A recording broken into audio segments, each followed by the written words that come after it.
Olá, graça e paz da parte do Senhor Jesus Cristo. Eu sou o pastor Carlos Guerra e nós estamos de volta ao canal Beit Sefer, Escola Bíblica à Distância. Nós estamos estudando a revista Palavra e Vida e no segundo trimestre o tema principal é a vida de Paulo. Nessa semana estaremos estudando a lição de número 10, que tem como tema a resistência às heresias. Um dos méritos de Paulo foi tirar o cristianismo do casulo do judaísmo e torná-lo uma fé universal. O evangelho é o vinho novo que não cabe em odres velhos. Paulo foi escolhido para esta missão e lutou fortemente com os que queriam judaizar o evangelho. Ele entendeu que o evangelho era algo novo, que continuava a revelação dada aos pais, mas descontinuava o judaísmo. Nós precisamos já entender logo de início que Paulo foi o agente usado por Deus para levar o evangelho aos gentios e dessa forma chegar a todas as pessoas.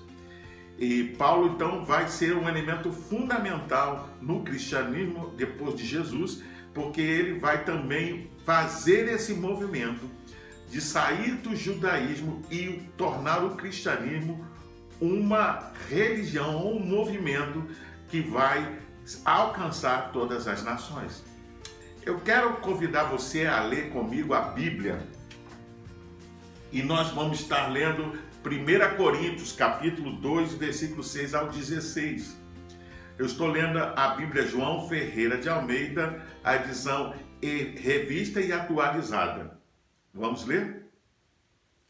Entretanto, expomos sabedoria entre os experimentados, não porém a sabedoria deste século, nem a dos poderosos desta época que reduzem a nada. Mas falamos a sabedoria de Deus em mistério, outrora oculta, a qual Deus preordenou desde a eternidade para a nossa glória. Sabedoria essa que nenhum dos poderosos deste século conheceu, porque se tivesse conhecido, jamais teriam crucificado o Senhor da glória. Mas como está escrito, nem os olhos viram, nem os ouvidos ouviram, nem jamais penetrou em coração humano o que Deus tem preparado para aqueles que o amam. Mas Deus nos revelou pelo Espírito, porque o Espírito a todas as coisas prescruta, até mesmo as profundezas de Deus. Porque qual dos homens sabe as coisas do homem, senão o seu próprio Espírito que nele está? Assim também as coisas de Deus, ninguém as conhece, senão o Espírito de Deus. Ora, nós não temos recebido o Espírito do mundo, e sim o Espírito que vem de Deus, para que conheçamos o que por Deus nos foi dado gratuitamente. Disto também falamos, não em palavras ensinadas pela sabedoria humana, mas ensinadas pelo Espírito, conferindo coisas espirituais com espirituais. Ora, o homem natural não aceita as coisas do Espírito de Deus, porque eles são loucura, e não pode entendê-las, porque elas se discernem espiritualmente. Verso 15. Porque o homem espiritual julga todas as coisas, mas ele mesmo não é julgado por ninguém. Pois quem conheceu a mente do Senhor, que o possa instruir? Nós, porém, temos a mente de Cristo. Vamos orar? Senhor nosso Deus, eterno Pai, nós te damos graça, Pai, por esse momento e por podermos estudar hoje a Tua Palavra. Que o Senhor possa abençoar-nos e conduzir-nos no estudo dessa lição, ó Pai. E abençoar aquele que está nos ouvindo, nos acompanhando, que o Teu Espírito Santo possa nos iluminar, segundo as Tuas muitíssimas misericórdias. Nós oramos e te agradecemos em nome de Jesus. Amém. Pois bem, Paulo é um misto de evangelista, missionário, teólogo e apologista. Sua pregação era muito bem definida e ele não permitiu sua distorção, expressando-a claramente. Hoje, nós veremos o apologista Paulo. Nossa época é de condescendência, o politicamente correto, que impõe concessões que desbotam o evangelho. É difícil hoje afirmar convicções. Esse autor tem lido obras teológicas em que se fala muito do olhar do outro, eufemismo para dizer que a opinião do outro vale tanto quanto a nossa. Se for interessante, nós temos um vídeo postado sobre o homem moderno e a verdade, que fala sobre essa questão do relativismo. Se você procurar no nosso canal, você vai encontrar esse vídeo e vai poder entender essa ideia. Eu creio que há várias opiniões de diversos assuntos, mas também creio, segundo as Escrituras, que há uma verdade absoluta, e ela é incontestável. Pois bem, se for a opinião pessoal, como eu disse, vale a mesmo, não é? Mas se o olhar do outro for fora da Bíblia, está torto. Qualquer olhar fora da ótica bíblica está errado. Por isso, é oportuno ver a postura de Paulo diante das heresias e aprender com ele. Primeiro ponto, o problema com os judaizantes. Os judaizantes surgem cedo, Atos 15, do 1 ao 5, quando houve o concílio lá em Jerusalém. O evangelho nasceu no judaísmo, mas rompeu com ele. Se nós pararmos para olhar, quando o cristianismo surge, ele surge justamente no ambiente judaico. E as pessoas que vão se convertendo ao cristianismo são pessoas que são da cultura judaica, ou seja, eles são judeus. Eles guardam a lei de Moisés e eles acham e entendem que devem guardar o ensino de Jesus e devem guardar a lei de Moisés, ou a lei judaica. Em Atos 15 há uma grande discussão, a igreja se reúne, ou os líderes da igreja se reúnem, e eles então determinam o que os gentios devem ou não guardar. E a partir desse ponto nós começamos a ver essa separação entre judaísmo e cristianismo, ok? Os judaizantes queriam torná-lo uma seita judaica. Insistiram e perseguiram Paulo por toda a sua vida. Fizeram um estrago doutrinário nas igrejas da Galácia. Aliás, aqui em Gálatas 1, 6 a 10, 3, 6 e 12. Na verdade, você deveria ler todo o livro de Gálatas para você compreender a ideia do ensino judaizante. Então, o que acontece? Com essa situação, com esse ensino, eles estavam fazendo com que aqueles que se convertiam também obedecessem à lei de Moisés. Paulo vai ser um instrumento usado por Deus e por causa disso ele vai ser perseguido toda a sua vida, porque eles acham que Paulo está abandonando o judaísmo, né? Ele está pregando uma heresia. É importante destacar que até as autoridades romanas, quando perseguiam a igreja, estavam pensando que estavam perseguindo os judeus, não é? Ou a religião judaica. Tanto que no início o cristianismo era chamado do caminho, aqueles que seguiam, né, no caso, a Jesus, ou depois chamado de cristãos, ou pequenos cristos. Paulo entendeu que a justificação pela lei anularia o evangelho. A justificação é pela fé em Cristo e não pela lei. Alguns hoje tentam rejudaizar o evangelho, desde a presença de símbolos judaicos no culto, como a menorá, né, a estrela de Davi, a bandeira de Israel nos templos, até a indumentária como o quipá. Nós temos uma denominação aí que chegou a construir o templo de Salomão, não é? Nós vemos muitas dessas questões, festas judaicas, né, os calendários das festas, atividades que colocam, né, essa ideia do judaísmo, mas nós precisamos entender que a igreja cristã já ultrapassou isso desde da igreja primitiva.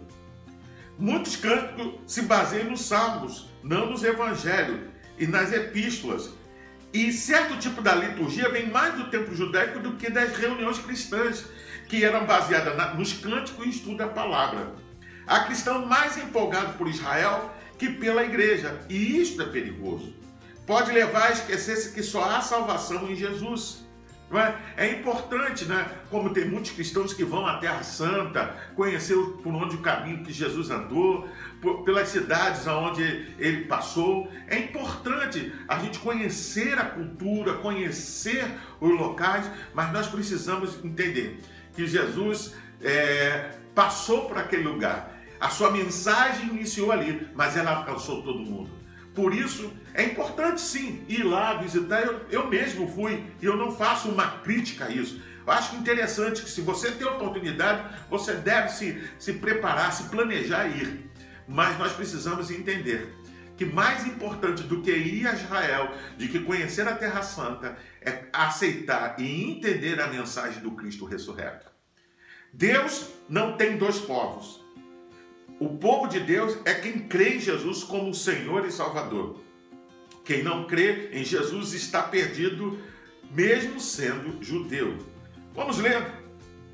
Atos dos Apóstolos 4, 11 ao 12 diz assim: e ele é a pedra que foi rejeitada por vós, os edificadores, a qual foi posta por cabeça de esquina, e em nenhuma outro há salvação, porque também debaixo do céu nenhum outro nome há dado entre os homens pelo qual devamos ser salvos.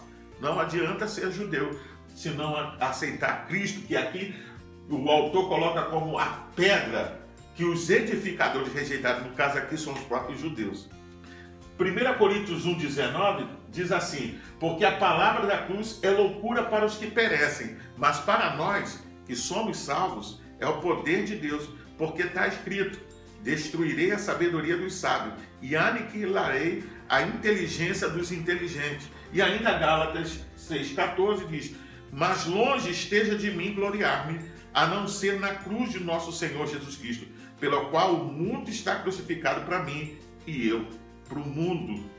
Nós precisamos entender que não podemos varrer a cruz para baixo do tapete. Ela é central à nossa fé.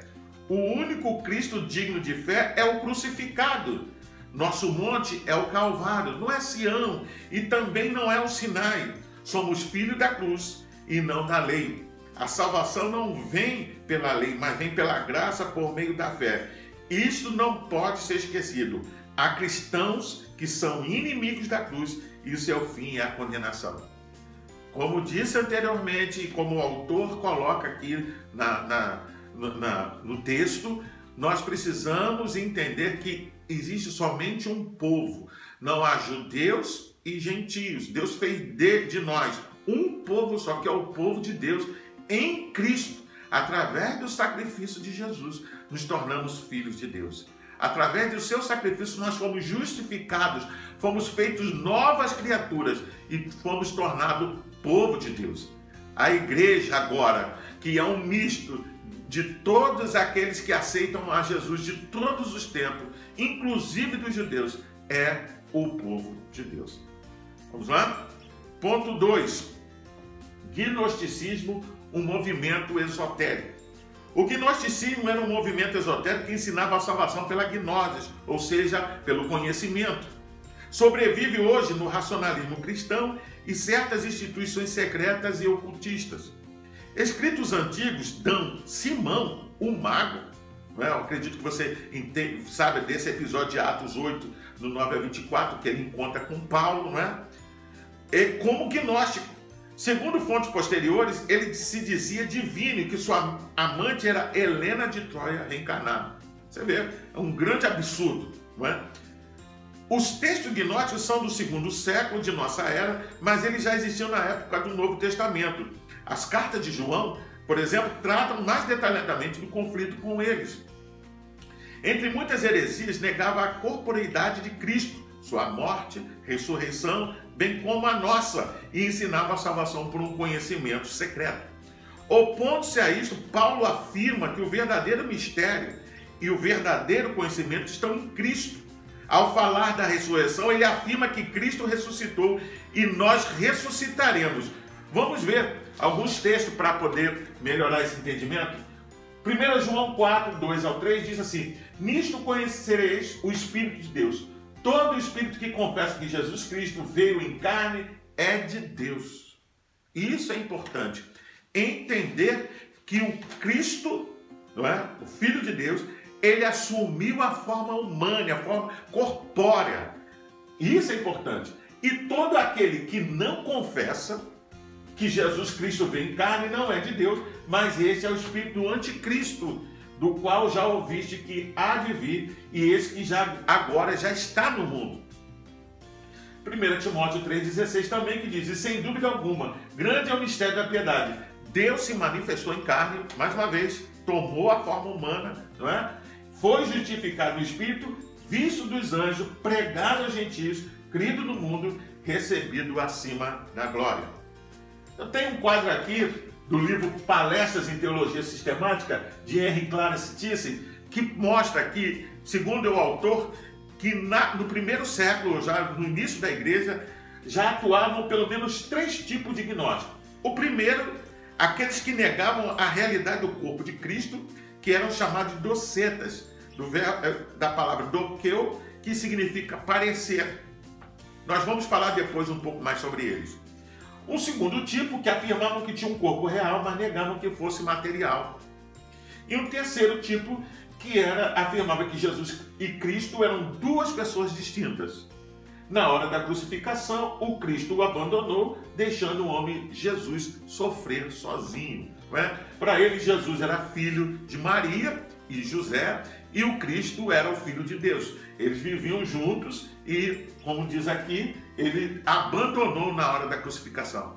Mas o que é importante destacar nesses 3 tipos, e alguns outros autores dizem que até havia mais, que todos eles, de alguma forma, negavam o corpo humano de Jesus.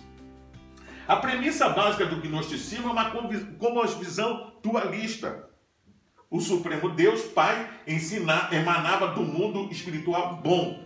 E a partir dele surgiram seres sucessivos chamados eons, até que um deles, que é a sabedoria, a Sofia, deu à luz a um demiurgo, ou seja, um Deus menor, chamado Deus Criador, que criou o mundo material mau, juntamente com todos os elementos orgânicos e inorgânicos que constituem. Você vê que é um ensino que distorce ou destoa do ensino das Escrituras. Cristãos gnósticos como Marcion e Valentim ensinavam que a salvação veio por meio desses eons. Ou seja, desde o início da igreja primitiva, ela precisou lidar com os gnósticos e teve que combater essa heresia. E as cartas de Paulo e de João, que acabamos de ler, são cartas que já de alguma forma já mostravam e apontavam que esses ensinamentos eram contrários às Escrituras. Pois bem, como dissemos, alguns gnósticos eram docéticos, do verbo doquem, parecer, porque diziam que Jesus não era carne, apenas parecia. Para João, esta era a afirmação do anticristo. Paulo diz que Jesus veio em carne. Para os gnósticos, Cristo não morrera na cruz. A mensagem da cruz é central no ensino de Paulo. Ele vê a sabedoria gnóstica como falsa. E não se importava com a sabedoria humana. Obviamente, quando Paulo está falando isso, ele não está falando do conhecimento humano em si, porque ele era um homem preparado intelectualmente. Ele tinha grande capacidade cultural. Mas ele falava da gnose, do esoterismo gnóstico. Ao defender a sua autoridade apostólica, criticou a sabedoria que vinha dos sofismas, ou seja, desse argumento que de fato não era verdadeiro. Os gnósticos louvavam a si mesmos por sua sabedoria e Paulo ironizava. Eles eram insensatos. O apóstolo é duro contra eles, ao dizer que a simplicidade do evangelho está sendo trocada pelo palavratório, outro do esoterismo. É uma lição para nós. Só há um Cristo, o crucificado, ressurreto, assentado à direita do Pai. O esoterismo é um discurso vazio, não leva a nada a não ser a perdição. Ponto 3. A grande intervenção de Deus na história. Jesus veio na plenitude dos tempos. Mais tarde alguém dirá que ele é o clímax da revelação. Na transfiguração, ao tirar Moisés e Elias de cena, eu acredito que você já leu esse texto, Mateus 17, 1, 5 até 8, né? Depois de eles conversarem, Jesus e Moisés e Elias, eles somem, Jesus continua e há uma voz que fala para os discípulos que o acompanharam naquele momento, para que ele desse ouvido a Jesus. Ou seja, Deus tira eles de cena e mostra que agora há uma nova aliança, uma nova revelação, essa no seu próprio Filho, no Cristo. Por isso Cristo é tudo em todos, é a expressa imagem de Deus. Imagem é grego eikon, espelho. Jesus é a face de Deus. Vê-lo é ver o Pai. Não é? É interessante quando Jesus está se despedindo, ele disse: vocês sabem para onde eu vou e vocês conhecem o caminho. E aí Filipe fala assim: mostra-nos o Pai. E ele fala: vocês têm me visto, quem me vê a mim vê o Pai. Porque ver Jesus é ver o Pai. Jesus é o Deus encarnado. Nós precisamos entender isso. Esta ideia, então, era determinante da teologia de Paulo. Continuando. E ele não abrira mão de nada. Nada era maior que Jesus. Isto era um antídoto contra as heresias. Ele combatia tenazmente qualquer ensino que diminuísse o valor de Cristo. As heresias atuais mostram um Cristo insuficiente. A pessoa é salva por ele, mas fica presa de demônios, de maldição, de palavras, de maldição hereditária e precisa de reza forte, de um guru para quebrar as maldições. Vamos ler? 2 Coríntios 5,17 diz assim: assim que se alguém está em Cristo, nova criatura é. As coisas velhas já se passaram, eis que tudo se fez novo. E ainda Hebreus 1, do 1 ao 3. Havendo Deus antigamente falado muitas vezes e de muitas maneiras aos pais, pelos profetas, a nós, nestes últimos dias, falou pelo Filho, a quem constituiu herdeiro de tudo, por quem fez também o mundo, o qual, sendo o resplendor da sua glória e a expressa imagem da sua pessoa, e sustentando todas as coisas pela palavra do seu poder, havendo feito por si mesmo a purificação dos nossos pecados, assentou-se à destra da majestade nas alturas. Nós precisamos entender que Cristo, ou o sacrifício de Cristo, é suficiente para nós. Não é? É uma tristeza ver um Cristo fraco e demônios fortes. Cristo salva a pessoa, entra na sua vida, mas não consegue transformá-la e livrá-la do maligno. Ela, a pessoa que aceita Cristo, é nova criatura, mas nada muda. E só passa a ser nova mesmo quando alguém quebra alguma maldição na sua vida. Eu mesmo tive uma experiência de participar de um evento em que as pessoas, que estavam organizando, estavam fazendo movimentos para que as pessoas declarassem, se arrependessem, declarassem os seus pecados, fossem libertos, houvesse uma quebra de maldição. E eu acabei, não só eu e outros líderes que estavam participando, saindo desse evento. Mas é interessante que há vários movimentos dentro da igreja, inclusive nos dias de hoje, encontro disso, encontro daquilo, evento disso, evento, que tentam de alguma forma fazer isso, quebrar maldições, levar a pessoa a uma conversão genuína, mas de alguma forma pregam um Cristo fraco. Porque se a pessoa aceitou Cristo como seu único e suficiente Salvador, a obra transformadora, a obra da nova criação já foi gerada dentro dela. O que a pessoa precisa crer e entender, que ela precisa permitir que o Espírito Santo comece essa obra. E que a obra que começou, ela vai ser concluída. Não resta mais maldição. Não resta mais nenhuma quebra. Nós não precisamos de mediadores e nem de intercessores. A Bíblia diz que Jesus fez com que o véu fosse rasgado de alto a baixo. É um movimento de Deus. Não foi o homem que rasgou de baixo para o alto, foi do alto para baixo. Ou seja, foi um movimento do próprio Deus, dizendo que o caminho a Ele, o acesso a Ele, agora em Cristo estava liberado. Eu e você, a sua família, nós não precisamos do mediador. O nosso grande mediador é Cristo Jesus. Mas os hereges ensinam Cristo e os dons, Cristo e outra revelação. E aí tem o Ellen White, Livro dos Mormons, escritos neopentecostais, bulas papais. Há uma série de escritos mostrando que o homem precisa fazer isso ou aquilo para poder ser salvo. Precisamos recuperar nesse aspecto a centralidade da pessoa de Jesus Cristo na vida da igreja. Ela é dele. Ele a comprou. Pastores, líderes, a igreja em si não são seus donos. Apenas tomam conta dela para ele. Precisamos pregar e ensinar sobre Jesus. Sua figura está desbotada em muito cântico que fala do sentimento do adorador, mas não do adorado. culto que Cristo não seja o centro, cântico em que Cristo não seja glorificado, pregação em que Cristo não seja anunciado, é tudo problemático, deve ser repensado. Concluindo, para pensar e agir, o antídoto às heresias é uma cristologia forte. Se a pessoa e a obra de Jesus são bem enfatizadas, a igreja está vacinada. Se perder Jesus de vista, a igreja corre risco. Interessante, outro dia eu estava conversando com uma pessoa e a pessoa estava falando sobre entender a escatologia, o que vai acontecer nos últimos dias, né? Outros se querem conhecer a história da igreja. Eu não digo que é importante. É importante conhecer o que vai acontecer nas últimas coisas, conhecer a história da igreja, conhecer a história das outras religiões. Mas nós precisamos ter uma cristologia forte, conhecer a obra de Cristo, o que Ele fez na humanidade e fez em nós. Porque não importa conhecer o futuro se a gente não estiver preparado para estar nele. Por isso, ter uma cristologia forte, um conhecimento da obra de Cristo é muito mais importante do que qualquer outra coisa. Por fim, ainda temos 3 observações. A primeira, recuperemos o valor da cruz na fé cristã. Sim na cruz, sempre me glorio. Amarremos nossas igrejas à cruz de Cristo.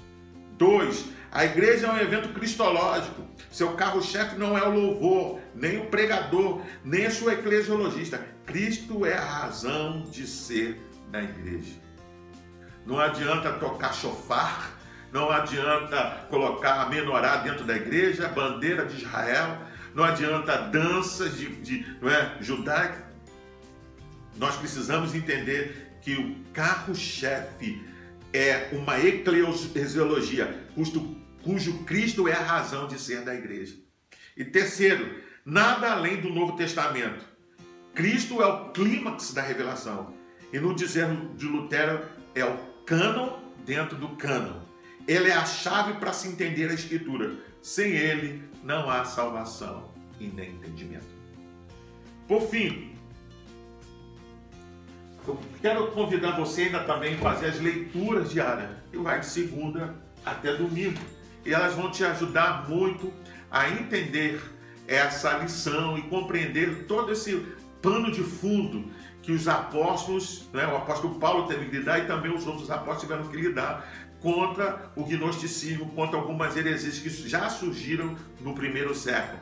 Inclusive, na descrição desse vídeo vai estar lá a revista Palavra e Vida, que você pode acessar o site, está lá o link, você acessa, se cadastra e baixa a revista no tablet, no seu computador, no seu celular, e você pode então fazer a leitura mais tranquila e pode também acompanhar as futuras lições.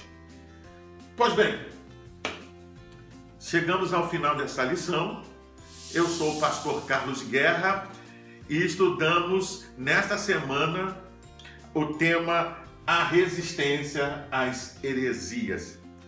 É importante então destacar e entender que a igreja cristã ela tem um combate desde o seu nascedor contra as heresias. E eu e você precisamos conhecer as Escrituras para que tenhamos uma palavra firme para ir de encontro a todos aqueles que pregam contra a cruz de Cristo. Nossa mensagem é o Cristo ressurreto, um Cristo que veio a este mundo, tomou a forma humana e como eu e você viveu, mas sem pecado. É importante destacar que ele deu a sua vida para que eu e você pudéssemos ter uma nova vida e pudéssemos ser uma nova criatura. Espero sinceramente que essa lição tenha abençoado a você e a sua família e espero encontrar você novamente nesse canal.